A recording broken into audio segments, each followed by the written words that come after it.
नमस्कार, मेरा नाम है दशरथ प्रधान और आप देख रहे हैं छड़नागपुर लाइव। सुबह की 5 बजे की स्पेशल बुलेटिन में स्वागत है। तो चलिए जानते हैं झारखंड की 25 बड़ी खबरों को फटाफट। तो चलिए जानते हैं झारखंड की 25 बड़ी खबरों को। इससे पहले यदि आपने हमारा चैनल को अब तक सब्सक्राइब नहीं किया है तो तुरंत सब्सक्राइब कर दें, वीडियोस को लाइक करें और शेयर जरूर करें। आज है 20 मार्च, दिन है बुधवार, हिंदी तिथि शुक्ल एकादशी। सूर्योदय का समय 6:08 सूर्यास्त का समय 6:15 तो इसी के साथ चलिए फटाफट दिन के इतिहास को जान लेते हैं। आज के दिन 1739 में नादिर शाह ने दिल्ली सल्तनत पर कब्जा किया। मयूर सिंहासन के गहने चोरी किया और उन्होंने 2 महीने तक दिल्ली में लूटमार की थी। देखिए, मयूर सिंहासन के बारे में आप सभी ने सुना होगा, तो चलिए आज इसके इतिहास को जान लेते हैं। 1628 में जैसे ही शाहजहां गद्दी पर बैठा, उसने उस्ताद साद ए गिलानी को मयूर सिंहासन बनाने का आदेश दिया। इसके निर्माण के लिए शाहजहां ने सैकड़ों हीरे, मोती, माणिक और 1 लाख तोला सोना दिया था। 7 साल में यह सिंहासन बनकर तैयार हो गया। शाहजहां मयूर सिंहासन पर 22 मार्च 1635 को पहली बार बैठा था। वहीं देखिए, आज के दिन एक बहुत बड़ी खोज हुई थी। अलेक्जेंडर वोल्टा ने इलेक्ट्रिक बैटरी की खोज के बारे में आज के दिन सूचना दी थी। आज के दिन 1970 में एक बेहद बुरी खबर सामने आई थी। दरअसल संविधान सभा के सदस्य और प्रसिद्ध हॉकी खिलाड़ी जयपाल सिंह मुंडा का निधन हो गया था। देखिए, बात करें जयपाल सिंह मुंडा की तो वे एक भारतीय आदिवासी और झारखंड आंदोलन के एक सर्वोच्च नेता थे। वे एक जाने माने राजनीतिज्ञ, पत्रकार, लेखक, संपादक, शिक्षाविद और 1925 में ऑक्सफोर्ड ब्लू का खिताब पाने वाले हॉकी के एकमात्र अंतर्राष्ट्रीय खिलाड़ी थे। उनकी कप्तानी में 1928 में ओलंपिक में भारत ने पहला स्वर्ण पदक प्राप्त किया था। तो चलिए इसी के साथ 25 बड़ी खबरों की ओर बढ़ते हैं। झारखंड के पूर्व सीएम हेमंत सोरेन की पत्नी कल्पना सोरेन 20 मार्च से गांडिया विधानसभा क्षेत्र का करेंगे दौरा। झारखंड के पूर्व मुख्यमंत्री हेमंत सोरेन की पत्नी कल्पना सोरेन गांडिया विधानसभा क्षेत्र में 2 दिवसीय दौरा 20 मार्च से करेंगे। दौरे के क्रम में वो झामुमो पदाधिकारी व कार्यकर्ताओं के साथ बैठक करेंगी। इसके साथ ही गांडिया उपचुनाव को लेकर मंत्रणा की जाएगी। इसको लेकर झामुमो की ओर से व्यापक तैयारी की जा रही है। झामुमो जिला अध्यक्ष संजय सिंह ने इस संबंध में बताया कि कल्पना सोरेन बुधवार को गिरिडीह पहुंचेंगी। यहां से वो बेंगाबाद जाएंगी। बेंगाबाद चौक पर झामुमो कार्यकर्ताओं द्वारा उनका स्वागत किया जाएगा। यहां से वो झलकटी स्थित झामुमो के पूर्व विधायक स्वर्गीय सालखान सोरेन के आवास जाएंगी, जहां पर वह स्वर्गीय सोरेन की पत्नी से मुलाकात करेंगी। यहां के बाद वो डाक बंगला फुलोजोरी होते हुए गांडिया पहुंचेंगी। गांडिया प्रखंड के किरीबांका में पंचायत पदाधिकारियों व कार्यकर्ताओं के साथ बैठक करेंगी। सीता सोरेन ने जेएमएम को कहा अलविदा, बीजेपी का दामन थामी। सीता सोरेन ने झामुमो के बाद विधानसभा की सदस्यता से भी इस्तीफा देकर मंगलवार को नई दिल्ली में बीजेपी का दामन थाम लिया। लोकसभा चुनाव 2024 से पहले झामुमो को बड़ा झटका लगा है। बता दें कि सोशल मीडिया में एक तरफ जहां बीजेपी नेता सीता सोरेन का पार्टी में स्वागत कर रहे हैं, वहीं झामुमो के राज्यसभा सांसद महुआ माझी ने कहा कि पार्टी संकट के दौर से गुजर रही है। इस बीच उन्होंने ऐसा निर्णय क्यों लिया, इसकी उन्हें अधिक जानकारी नहीं है। आगे झामुमो से राज्यसभा सांसद महुआ माझी ने कहा कि सीता सोरेन के इस्तीफा की खबर सुनकर हम सब हैरान हैं। हमारी पार्टी इस वक्त संकट के दौर से गुजर रही है। हर किसी को धैर्य रखना चाहिए। ये हमारी पार्टी के लिए दुर्भाग्यपूर्ण है। ऐसे फैसले जल्दीबाजी वाले होते हैं। वहीं बीजेपी के प्रदेश अध्यक्ष बबलाल मरांडी ने कहा कि सीता सोरेन भगवान राम की पार्टी में शामिल हुई है। इधर रांची के सांसद संजय सेठ ने सोशल मीडिया एक्स पर प्रतिक्रिया दी है कि आपका बीजेपी परिवार में स्वागत है। इसी के साथ विधायक भानु प्रताप शाही ने सोशल मीडिया एक्स पर लिखा है कि पहले गीता भाभी और फिर सीता भाभी। बसंत ऋतु में बस बसंत के आने का इंतजार है। बीजेपी के नेतृत्व में झारखंड झुकेगा नहीं, बदलेगा। वहीं गोड्डा के सांसद डॉक्टर निशिकांत दुबे ने सोशल मीडिया एक्स पर लिखा है कि सीता सोरेन उनके परम मित्र स्वर्गीय दुर्गा सोरेन की धर्मपत्नी हैं। उन्होंने उचित समय पर उचित निर्णय लिया है। सीता भाभी को बधाई हो। रांची के बुड़मू जंगल से नक्सली दिलेश्वर गंजू गिरफ्तार, बाइक बरामद। रांची पुलिस को नक्सलियों के खिलाफ आज मंगलवार को बड़ी सफलता मिली है। टीएसपीसी के सदस्य दिलेश्वर गंजू को रांची के बुड़मू प्रखंड के मक्कासिरम जंगल से गिरफ्तार कर लिया गया है। पुलिस उससे पूछताछ कर रही है। अभियान के दौरान एक बाइक भी पुलिस ने बरामद की है। हालांकि कमांडर राहुल गंजू अपने एक साथी के साथ भाग निकला। गिरफ्तारी के बाद पुलिस आसपास के जंगलों में सर्च अभियान चला रही है।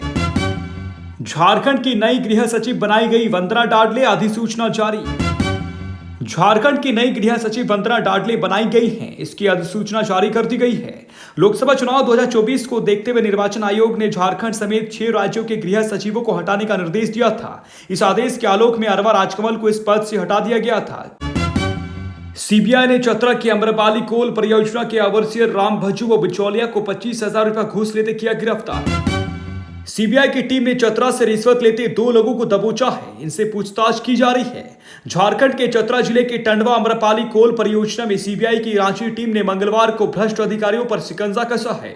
इसी क्रम में अम्रपाली परियोजना कार्यालय में कार्यरत सिविल विभाग के ओवरसियर राम भजू और बिचौलिया अशोक राम को 25,000 रुपया घूस लेते रंगे हाथ गिरफ्तार कर लिया गया है। बता दें कि गेट हाउस का बिल पास करने के एवज में रिश्वत की मांग की जा रही थी। शिकायत के बाद मामले की जांच की गई। जांच में मामला सही पाए जाने पर सीबीआई की टीम ने कार्रवाई की है।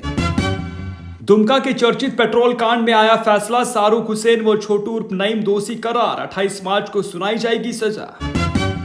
झारखंड की उपराजधानी दुमका के जरवाडी में अगस्त 2022 में 17 वर्षीय नाबालिग को पेट्रोल छिड़काकर जिंदा जला देने वाली चर्चित पेट्रोल कांड में अदालत ने मंगलवार को दोनों आरोपियों को दोषी करार दिया है। प्रथम जिला एवं अपर सत्र न्यायाधीश सह विशेष न्यायाधीश पॉक्सो रमेश चंद्र की अदालत ने आरोपी शाहरुख हुसैन और मोहम्मद नईम अंसारी उर्फ छोटू को दोषी करार दिया है। दुमका की अदालत में 28 मार्च को सजा के बिंदु पर सुनवाई होगी। झारखंड के राज्यपाल सीपी राधाकृष्णन को तेलंगाना और पुडुचेरी का अतिरिक्त प्रभार। झारखंड के राज्यपाल सीपी राधाकृष्णन को बड़ी जिम्मेदारी मिली है। उन्हें तेलंगाना के राज्यपाल और पुडुचेरी के उपराज्यपाल का अतिरिक्त प्रभार दिया गया है। वहीं अतिरिक्त जिम्मेदारी मिलने पर आज यानी मंगलवार को उन्होंने राष्ट्रपति द्रौपदी मुर्मू और प्रधानमंत्री नरेंद्र मोदी का आभार जताया है। राज्यपाल सीपी राधाकृष्णन ने सोशल मीडिया प्लेटफॉर्म एक्स पर पोस्ट करते हुए राष्ट्रपति और पीएम मोदी का आभार जताया है। गौरतलब है कि तेलंगाना के राज्यपाल तमिलसाई सौंदरराजन के इस्तीफा के बाद पद खाली हो गया था। 1,000 करोड़ के अवैध खनन मामले में फिर साहिबगंज पहुंची सीबीआई। गोताखोर बुलाकर कराई गई पत्थर खदान की मापी। 1,000 करोड़ के अवैध खनन व मनी लॉन्ड्रिंग मामले में 108 दिन बाद एक बार फिर सीबीआई की टीम साहिबगंज पहुंची। रविवार की शाम सीबीआई के अधिकारी साहिबगंज पहुंच गए थे। ईडी के गवाह रहे नींबू पहाड़ प्रधान विजय हंसदा की एसटीएससी केस में कुछ माह के भीतर 5वीं बार सीबीआई यहां पहुंची। सोमवार के अहले सुबह सीबीआई की टीम ने डीएमओ कृष्णा किस्कू के साथ मांडरो अंचल के सिमरिया मौजा की ओर रुक की। वहां करीब 2 घंटे तक टीम रुकी। इसके बाद सिमरिया मौजा स्थित एक पत्थर खदान की मापी कराई गई। मापी के दौरान खदान में पानी होने के कारण उसकी गहराई की मापी के लिए गोताखोर को बुलाया गया। खदान की लंबाई चौड़ाई की मापी के बाद गोताखोर के सहारे तालाब की गहराई की मापी ली गई। खदान का लेखा जोखा लेने के बाद सीबीआई के अधिकारी दस्तावेजों को इकट्ठा किए। सूत्रों के अनुसार जिस खदान की मापी की गई वो पूरी तरह से अवैध है, जिससे काफी मात्रा में पत्थर खनन किया गया है। सरायकेला जिले के आदित्यपुर के 4 युवकों की कांदरेबेड़ा सड़क हादसा में मौत। सरायकेला जिला के चांडिल थाना क्षेत्र अंतर्गत NH33 रांची टाटा हाईवे कांदरबेड़ा के पास सोमवार शाम तकरीबन 4:30 बजे भीषण सड़क हादसा हो गया, जिसमें 4 युवकों की मौत हो गई। सभी 4 युवक सफेद रंग की कार में सवार थे। मृतकों में मुख्य रूप से आदित्यपुर के आरआईटी थाना क्षेत्र अंतर्गत बाबा आश्रम कॉलोनी निवासी निखिल के रूप में की गई है, जो संभवतः अपनी कार चला रहा था। इस कार में उसके साथी रोड नंबर 17 निवासी संस्कार मिश्रा, रोड नंबर 22 निवासी सूरज कुमार, रोड नंबर 21 निवासी नवनीत शर्मा शामिल है। जानकारी के अनुसार तेज कार की टक्कर सड़क किनारे खड़े ट्रक से हो गई। इसके बाद यह भीषण सड़क हादसा हुआ है। कार की गति अत्यधिक रहने के चलते टक्कर के बाद कार के परखच्चे उड़ गए। इसके बाद कार में सवार 4 युवक भी मौके पर मारे गए। घटना के बाद चांडिल पुलिस ने जेसीबी के माध्यम से गाड़ी को सीधा कर दरवाजा तोड़कर सभी शवों को बाहर निकाला। चतरा में प्रसव के बाद बिरहोर महिला की मौत। ग्रामीणों ने स्वास्थ्य विभाग पर लगाया लापरवाही का आरोप। चतरा जिले के पत्थलगड्डा प्रखंड के शीतलपुर बिरहोर टोला की एक महिला की मौत रविवार की देर रात प्रसव के दौरान हो गई, जबकि नवजात को सदर अस्पताल चतरा में भर्ती कराया गया है, जहां उसका इलाज चल रहा है। महिला शुक्र बिरहोर की 35 वर्षीय पत्नी बबीता देवी थी। घटना के बाद ग्रामीणों ने इसकी सूचना बाल कल्याण समिति के अध्यक्ष धनंजय तिवारी को दी। धनंजय तिवारी नवजात को स्वास्थ्य कर्मियों के सहयोग से अस्पताल में भर्ती कराया। महिला की मौत के बाद भी कोई भी पदाधिकारी या स्वास्थ्य विभाग के लोग बिरहोर टोला नहीं पहुंचे, जिस पर ग्रामीणों ने नाराजगी जताई। मामले की जानकारी मिलने के बाद सामुदायिक स्वास्थ्य केंद्र प्रभारी सह सीएचओ सरोज मिंज कुछ एएनएम के साथ वहां पहुंची। ग्रामीणों का कहना है कि स्वास्थ्य विभाग की लापरवाही के कारण महिला की मौत हुई है। समय रहते महिला का इलाज होता तो उसकी जान बच सकती थी। ग्रामीणों ने स्वास्थ्य विभाग के चिकित्सा पदाधिकारी डॉक्टर सुमित जायसवाल पर नाराजगी जताते हुए आरोप लगाया है। विधायक दशरथ गागराई बोले, भाषा संस्कृति परंपरा में ही हमारी पहचान है, इसे बनाना है सशक्त। आदिवासी हो समाज महासभा के तत्वाधान में सोमवार को सरायकेला कुचाई के बीडीदिरी मैदान में बाल झूमर सह जागरूकता कार्यक्रम का आयोजन किया गया। कार्यक्रम में पहुंचे स्थानीय विधायक दशरथ गागराई ने कहा कि भाषा संस्कृति परंपरा में ही हमारी पहचान छुपी हुई है, इसी से हमारी अस्तित्व जुड़ा हुआ है। हम सबको मिलकर अपनी भाषा संस्कृति परंपरा को सशक्त बनाना है। आगे विधायक दशरथ गागराई ने कहा कि इसके लिए नई पीढ़ी को जागरूक होकर कार्य करने की जरूरत है। उन्होंने कहा कि भाषा संस्कृति के मामले में हमारे समाज की ऐतिहासिक पृष्ठभूमि काफी समृद्ध रही है। ऐसे में हम सभी का सामूहिक दायित्व बनता है कि हम अपनी भाषा, संस्कृति व परंपरा को सशक्त बनाने के लिए कार्य करें। लोकसभा चुनाव से पहले चुनाव आयोग की बड़ी कार्रवाई, झारखंड के गृह सचिव को हटाने का दिया आदेश। लोकसभा चुनाव से पहले चुनाव आयोग ने झारखंड के गृह सचिव अरवा राजकमल के साथ साथ 6 अन्य राज्यों के गृह सचिव को हटाने का आदेश दिया है। जिन राज्यों के गृह सचिवों पर कार्रवाई हुई है उसमें गुजरात, यूपी, बिहार, हिमाचल प्रदेश और उत्तराखंड शामिल है। इसके अलावा बंगाल के डीजीपी को भी हटाने का निर्देश दिया गया है। चुनाव आयोग का इस मामले पर कहना है कि ये एक्शन समान अवसर सुनिश्चित करने के लिए लिया गया है। आयोग ने इन राज्यों की सरकार को निर्देश दिया है कि वे उन अधिकारियों को चुनावी ड्यूटी से हटा दे जो इलेक्शन के काम से जुड़े हुए हैं। यह फैसला आयोग की बैठक के बाद लिया गया है। बैठक में दोनों चुनाव आयुक्त मौजूद रहे। कौन है अरवा राजकमल? दरअसल अरवा राजकमल 2008 बैच के आईएएस अधिकारी हैं। इससे पहले वे झारखंड सरकार के कई महत्वपूर्ण विभाग का पदभार संभाल चुके हैं। हालांकि वो अपने कार्यकाल के दौरान निलंबित भी हो चुके हैं। दरअसल उन पर बगैर छुट्टी स्वीकृति हुए लंबे समय तक अवकाश पर चले जाने का आरोप लगा था, जिसके बाद उन पर यह कार्रवाई हुई थी। बिरसा कृषि विश्वविद्यालय के छात्र की हार्ट अटैक से मौत, आक्रोशित लोगों ने सरकारी वाहन में की तोड़फोड़। बिरसा कृषि विश्वविद्यालय अंतर्गत एग्रीकल्चर इंजीनियरिंग के छात्र रुपेश कुमार ओझा की शनिवार शाम 7 बजे हार्ट अटैक से मौत हो गई। वह एग्रीकल्चर इंजीनियरिंग के 7वें सेमेस्टर के छात्र थे और कमरे का रहने वाला थे। बताया जाता है कि रुपेश को हॉस्टल संख्या 4 में शाम करीब 7 बजे हार्ट अटैक आया। इसकी सूचना छात्रों ने warden Neeraj Kumar, associate dean DK Rishi व dean agriculture doctor DK Shahi को दी। छात्रों के अनुसार रुपेश की चिकित्सा सहायता के लिए बिरसा कृषि विश्वविद्यालय प्रशासन से अविलंब एम्बुलेंस की मांग की गई, लेकिन 45 मिनट तक विवि प्रशासन ने एम्बुलेंस की व्यवस्था नहीं कर पाई।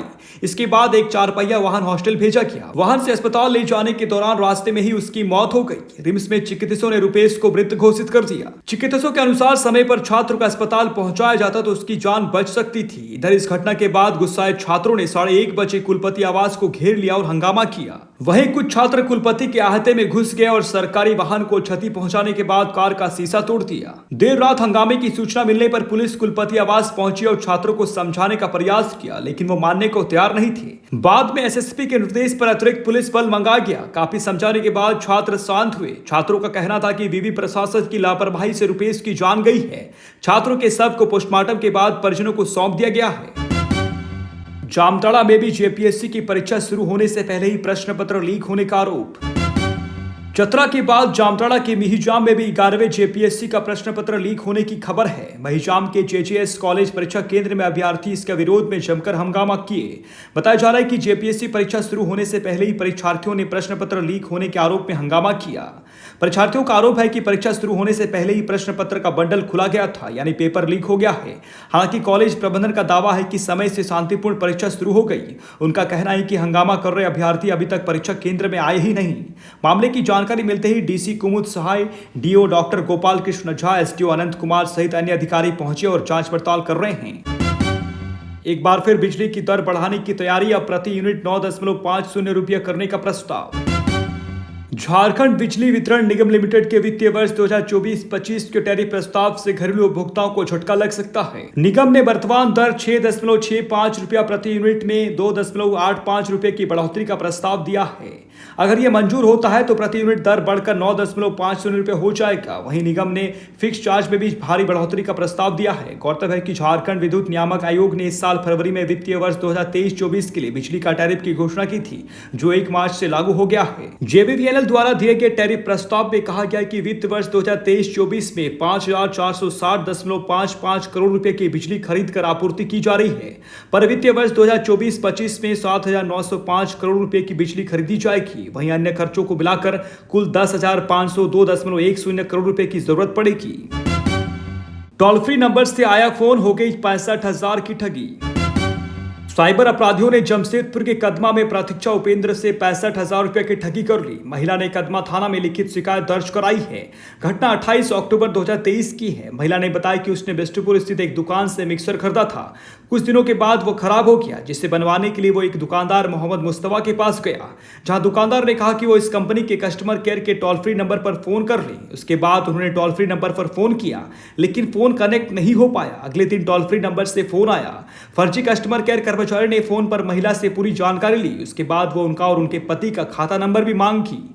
ठग ने कहा कि पहले 1 रुपया गूगल पे कर इस काम के लिए रजिस्ट्रेशन कराएं। उसके बाद जब 31 नवंबर 2023 को जब वो एटीएम से रुपया निकालने गई तो उनके खाते में पैसे ही नहीं थे। इसके बाद वो बिष्टुपुर बैंक ऑफ इंडिया में जाकर पूछताछ की तो ठगी के बारे में जानकारी मिली। ठगी से बचने के लिए रखें ये सावधानी, फोन पर कभी भी किसी के साथ ओटीपी शेयर ना करें, किसी भी अज्ञात लिंक को टच कर उसे ऑपरेट ना करें। इस बात को याद रखें कि बैंक की ओर से फोन कर किसी भी प्रकार की कोई जानकारी नहीं मांगी जाती है। अज्ञात फोन नंबर से फोन आने पर उसे ज्यादा बात ना करें। कोई भी कागजात अपडेट करने का फोन आने पर उसे फौरन कट कर दे। अपने मोबाइल पर कोई भी ऐप डाउनलोड ना करें। कोई भी कूपन या कैशबैक के झांसे में ना पड़े। झारखंड में अवैध शराब के अड्डे पर रेड करने गई पुलिस पर हमला, एएसआई घायल, 1 अरेस्ट। झारखंड की 25 बड़ी खबरों की बुलेटिन में बने रहने के लिए धन्यवाद। चैनल को सब्सक्राइब कीजिएगा, वीडियोस को लाइक कीजिएगा और अपनों के बीच शेयर जरूर कीजिएगा। धन्यवाद। जोहार।